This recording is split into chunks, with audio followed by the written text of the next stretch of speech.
Hello everybody, कैसे हैं आप लोग। विज्ञान एक्सप्रेस में आप लोगों का बहुत बहुत स्वागत।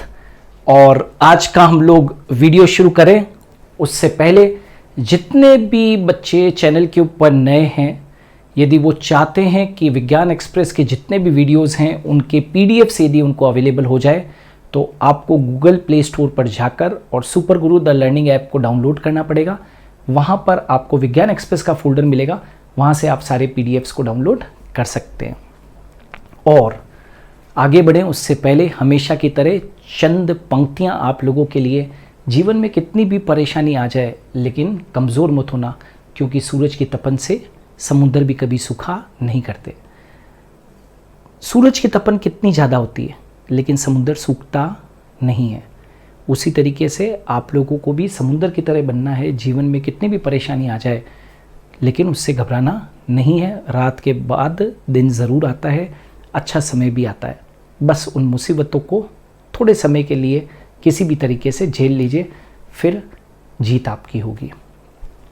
इन्हीं पंक्तियों के साथ में मेरा आज का टॉपिक है difference between physical and chemical changes, यानी कि भौतिक और रासायनिक परिवर्तन में अंतर। बहुत बेसिक सा टॉपिक है। मैंने बार बार कहा है कि मैं साइंस सिखाने नहीं आया हूँ, लेकिन हाँ, मैं चाहता हूँ कि हर एक बच्चे का बेसिक जो है वो स्ट्रांग हो। मैं कई बार पूछता हूँ बच्चे से कि फिजिकल चेंज क्या है और एक केमिकल चेंज क्या है। बच्चे अटक जाते हैं फिजिकल और केमिकल चेंज को बताने में।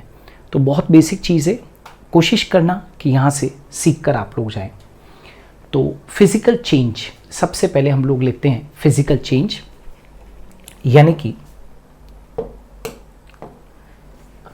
भौतिक परिवर्तन। A physical change is temporary. हमेशा याद रखना, ये अस्थायी होता है, और ये जो केमिकल चेंज होता है वो परमानेंट होता है।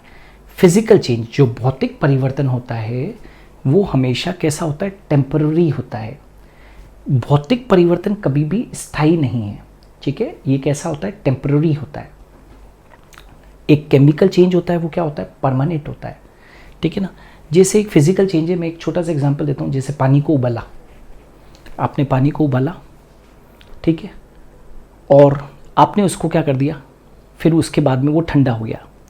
तो ये एक फिजिकल चेंज, एक टेम्पररी हुआ ना। आप फिर चाहें तो उस पानी को फिर उबाल सकते हैं। टेम्पररी हुआ ना। आज एक बॉइलिंग, आपने पानी को उबाला, ठीक है, फिर वो ठंडा हो गया, तो ये टेम्पररी चेंज हुआ ना। आप वापस से गर्म कर दीजिए उसको, गर्म हो जाएगा। लेकिन एक केमिकल चेंज होता है, वो परमानेंट होता है।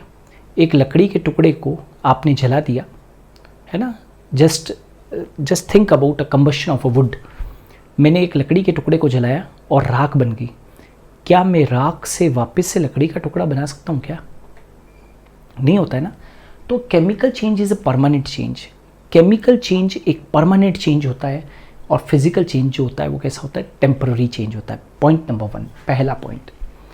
Now, no new substance formed in physical change. याद रखना कि no new substance formed in physical change. कभी भी फिजिकल चेंज में नया सब्सटेंस नहीं बनता है। कभी भी यहाँ पर फिजिकल चेंज में no new substance is formed. No new substance is formed in physical change. कोई भी चीज़ का जब भौतिक परिवर्तन होता है तो उसमें नया पदार्थ नहीं बनता है, नई चीज़ नहीं बनती है। जैसे कि एक आइसक्रीम का मेल्ट होना। एक आइसक्रीम मेल्ट हो गई तो कोई नई चीज़ थोड़ी बनी है। आइसक्रीम मेल्ट हो गई है तो मेल्ट हो गई, तो कोई उससे आप ये नहीं कह सकते कि कोई नई चीज़ बन गई है उससे। आइसक्रीम थी, उसका फॉर्म बदल गया है, बस मतलब उसका नया पदार्थ नहीं बना है, बस वो मेल्ट हो गई है, ठीक है। तो no new substance is formed in physical change, a new substance is formed in chemical change. लेकिन यहाँ पर जब भी कोई केमिकल चेंज होता है तो क्या बनता है? एक न्यू सब्सटेंस बनता है। जब भी एक केमिकल चेंज होता है, जब भी एक केमिकल चेंज होता है तो न्यू सब्सटेंस बनता है। जैसे एक बात बताइए, फोटोसिंथेसिस होता है ना, प्रकाश संश्लेषण की क्रिया है, तो उसमें भोजन बनता है ना, एक नया स्वरूप बनता है ना, भोजन बनता है। तो अ new substance is formed in chemical change. जब भी केमिकल चेंज होगा तो एक नया सब्सटेंस बनेगा। आपने लकड़ी को जलाया तो ऐश मतलब राख बन गई, तो वो एक नया सब्सटेंस बना है, ठीक है। तो अ new substance is formed in chemical change. मेरे ख्याल से क्लियर हो गया होगा। अब physical change is reversible. Physical change जो होता है वो रिवर्सिबल होता है। कोई भी भौतिक परिवर्तन रिवर्सिबल होता है, ठीक है। जैसे मैंने कहा था कि पानी गर्म था, ठंडा हो गया, वापस से आपने गर्म कर दिया, हो सकता है ना गर्म, रिवर्सिबल है। और एक केमिकल चेंज जो होता है वो इरिवर्सिबल होता है।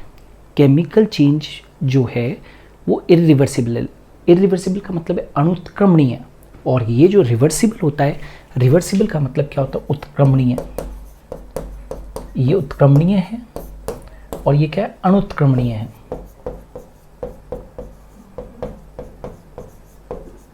ये इरिवर्सिबल है, ये रिवर्सिबल है। एक फिजिकल चेंज रिवर्सिबल होता है और एक केमिकल चेंज इरिवर्सिबल होता है, अनुत्क्रमणीय होता है। चलो, एनर्जी मे और मे नॉट बी रिलीज्ड और एब्सॉर्ब्ड। इस प्रक्रिया के अंदर फिजिकल जो चेंजेस होते हैं उसमें एनर्जी मे और मे नॉट बी रिलीज्ड और एब्सॉर्ब। हो सकता है कि एनर्जी रिलीज हो या ना हो, या एनर्जी एब्सॉर्ब हो या ना हो। एनर्जी मे और मे नॉट बी रिलीज्ड और एब्सॉर्ब, यहाँ कोई जरूरी नहीं है कि ऊर्जा मुक्त होगी ही या ऊर्जा अवशोषित होगी ही। मे और मे नॉट बी रिलीज्ड और एब्सॉर्ब, ये कोई जरूरी नहीं है यहाँ पर, ठीक है। ऊर्जा रिलीज हो भी सकती है, नहीं भी हो सकती है, ऊर्जा एब्सॉर्ब हो सकती है, नहीं भी हो सकती है। लेकिन यहाँ पर यदि देखेंगे, एनर्जी इज रिलीज्ड और absorbed during a chemical change. जब भी एक रासायनिक परिवर्तन होगा तो एनर्जी जो है वो रिलीज होगी या अवशोषित होगी, मुक्त होगी, या ऊर्जा या तो मुक्त होगी या अवशोषित होगी। याद रखना, जब भी कोई केमिकल चेंज होता है तो या तो ऊर्जा जो होती है वो मुक्त होती है या क्या होती है, अवशोषित होती है। जैसे फोटोसिंथेसिस के अंदर है, तो फोटोसिंथेसिस के अंदर जो है वो क्या हो रहा है, तो फोटोसिंथेसिस के अंदर एनर्जी क्या हो रही है, दैट इज सनलाइट की एनर्जी को एब्जॉर्ब किया और उसको स्टोर कर दिया किसके अंदर, फूड के फॉर्म के अंदर स्टोर कर दिया, ठीक है। तो एनर्जी इज रिलीज्ड और absorb during a chemical change. और फिजिकल चेंजेस के अंदर एनर्जी मुक्त हो भी सकती है, मे और मे नॉट बी रिलीज्ड और absorbed. Now, original form of the substance can be regained bye simple physical methods. Original form of the substance can be regained bye simple physical methods, मतलब जो substance का original form है उसको regain किया जा सकता है फिजिकल परिवर्तनों के अंदर, भौतिक परिवर्तनों के अंदर। जो किसी पदार्थ का ओरिजिनल फॉर्म था उसे पुनः प्राप्त किया जा सकता है। The original form of the substance can be regained, आप उसको पुनः प्राप्त कर सकते हो। लेकिन केमिकल चेंज के अंदर original substance can not be obtained by simple physical methods, है ना। मतलब आप चाहो कि ओरिजिनल सब्सटेंस को आप पुनः फिजिकल मेथड से प्राप्त कर लोगे तो ये पॉसिबल नहीं है, ये पॉसिबल नहीं है। Original substances can not be obtained by simple physical methods. आप फिजिकल मेथड्स का यूज़ करके और ओरिजिनल सब्सटेंस को पुनः प्राप्त कर लोगे, ऐसा संभव नहीं है। यहाँ पर आप फिजिकल मेथड्स का प्रयोग करके आप ओरिजिनल सब्सटेंसेस को पुनः क्या कर सकते हैं, प्राप्त कर सकते हैं।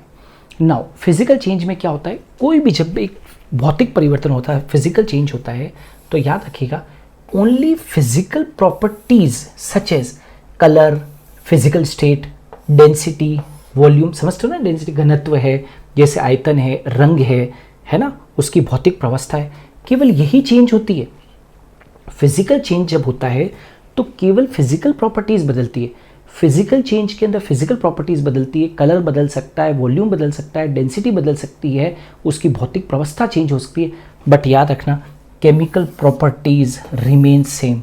याद रखना, फिजिकल चेंज जब होते हैं तो केमिकल प्रॉपर्टीज समान रहती है, केवल फिजिकल प्रॉपर्टीज बदलती है।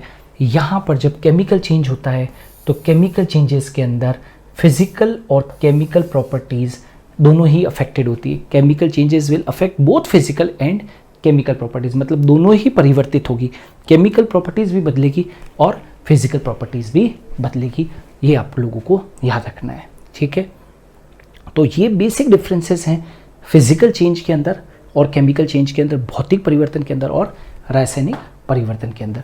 जैसे यहाँ पर कुछ एग्जाम्पल्स कोट कर रखे हैं भौतिक और रासायनिक परिवर्तनों के। जैसे मैंने पहले भी कहा था, melting of an ice cube, तो ये एक टेम्पररी चेंज है।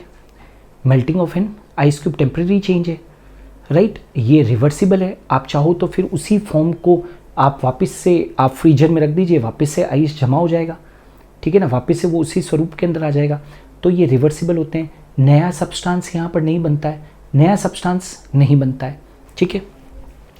बॉइलिंग वाटर, मैंने ये भी एग्जांपल दिया था, आपने वाटर को बॉईल किया, बॉईल करने के बाद में वो ठंडा हो गया, आपने पुनः गर्म कर दिया, वो फिर से गर्म हो गया, तो कोई नया पदार्थ तो बना नहीं है, कुछ भी चेंज तो हुआ ही नहीं है, ठीक है। तो ये भी बॉइलिंग वाटर भी एक बहुत अच्छा एग्जांपल है कि इसका फिजिकल चेंज का। चॉपिंग वुड, वुड को चॉप करना, है ना, वुड को चॉप करना, ठीक है। तो ये भी क्या है, एक तरीके का चॉपिंग ऑफ वुड, वुड को चॉप करना, मतलब समझो ना, किसी चीज़ से काटना, चॉप करना, तो वो भी क्या है, एक तरीके का फिजिकल फॉर्म है। आप कोई नई चीज़ थोड़ी बना रहे हो, आप वुड के पीस को काटोगे, वुड को जलाओगे तो वो केमिकल चेंज है, राख बन जाएगी। लेकिन वुड के पीस को आप काटोगे तो आपने क्या किया, कुछ अलग थोड़ी है। आपने एक नींबू के टुकड़े को काटा, या तो वुड नहीं समझ में आए तो एक नींबू के टुकड़े को आपने स्लाइस के अंदर काटा, तो नींबू के टुकड़े से नींबू का टुकड़ा ही बन रहा है ना, एक पूरे नींबू से आपने उसको काटा तो उसकी स्लाइस बन रही है, लेकिन कोई नया स्वरूप थोड़ी बना है, नया स्वरूप तो नहीं बना है ना। तो चॉपिंग ऑफ वुड या कटिंग अ लेमन, क्रशिंग अ केन, एक टिन होता है ना, टिन जैसे बहुत सारी पेय पदार्थ जो होते हैं, बहुत सारे बिवरेजेस जो है वो टिन के अंदर आते हैं, तो टिन को आपने क्रश कर दिया, ठीक है ना, लेकिन अब वो वापस ओरिजिनल फॉर्म में आप उसको ला सकते हो, वो ओरिजिनल फॉर्म में वापस से आ सकता है, तो क्रशिंग अ केन, ये सब एग्जाम्पल है किसके, फिजिकल चेंज के, ठीक है। फिजिकल चेंज है, ये सब फिजिकल चेंज है। लेकिन यदि हम आते हैं रासायनिक परिवर्तनों के ऊपर, तो rusting of an iron, iron के ऊपर रस्टिंग होना, जंग का लगना, ये एक पूरा एक केमिकल चेंज है। रस्टिंग ऑफ आयरन तो आप लोगों ने शायद पढ़ा होगा अपनी प्रीवियस क्लासेस के अंदर। बर्निंग ऑफ वुड, ये मैंने एग्जांपल दिया था, आपने लकड़ी को जलाया, राख बन गई, तो ये क्या है, बर्निंग ऑफ अ वुड या कंबस्शन ऑफ अ वुड, एक केमिकल चेंज है। डाइजेशन है, तो डाइजेशन के अंदर बिल्कुल पूरा के पूरा फॉर्म ही क्या हो जाता है, बदल जाता है। आर यू गेटिंग, पूरा के पूरा जो फॉर्म होता है वही क्या हो जाता है, बदल जाता है। तो डाइजेशन का जो प्रोसेस है, पाचन की जो क्रिया है, वो एक केमिकल चेंज है पूरा, ठीक है। कुकिंग एन एग, ठीक है, आप एग को कुक करते हो तो पूरा के पूरा उसका जो फॉर्म होता है वो क्या हो जाता है, बदल जाता है, ठीक है। तो ये सारे के सारे जो हैं वो एक केमिकल चेंज है, these all are chemical changes. So hope so आप लोगों को ये चीज़ समझ में आई होगी, फिजिकल और केमिकल चेंजेस।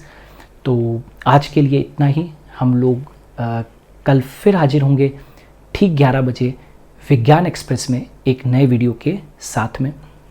लगभग 90+ वीडियोस अभी तक हम लोग आपके लिए लेकर आ चुके हैं और इसमें बहुत सारी इन्फॉर्मेशन है।